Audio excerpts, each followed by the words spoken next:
Hi, folk. I want to talk to you today about something that we can all be tested on. In fact, I'm tested on a constant basis, and that's my attitude. Now, I know you got a great attitude, but I'm tested on. I feel like it's every day.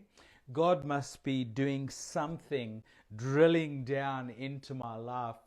And when I think of attitude, a bad attitude, I think of 2 Kings chapter 5, where a 5-star Syrian general has his attitude tested. His name is Naaman. Naaman, unfortunately, his body is falling apart.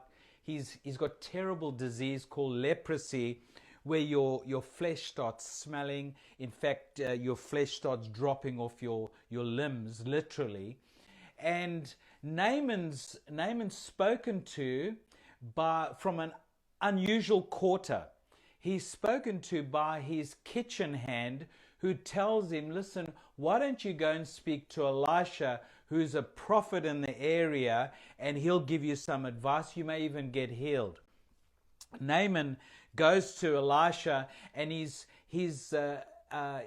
received by Elisha's servant, who telegraphs this message to Naaman, 5-star general. He says, oh, my servant, my prophet, my boss, says, go and wash in the Jordan 7 times and you'll get healed.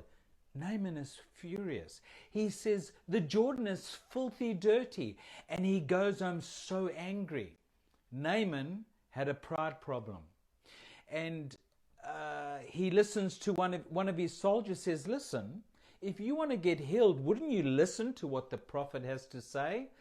Well, Naaman does, and this man of prestige, status, etc., this 5-star general, eventually puts his pride in his pocket, goes down to the Jordan, he dips 7 times, and he's totally healed. In fact, his flesh returns to what you and I would say, just like a baby. Our attitude in life is so important. I love Paul's attitude in 2 Timothy 4 verse 7. He says, I've fought the good fight, I've kept the faith, and he says, I've finished the race. I love that. Folk, let's finish the race. The only way you and I are going to finish the race well is by having a great attitude.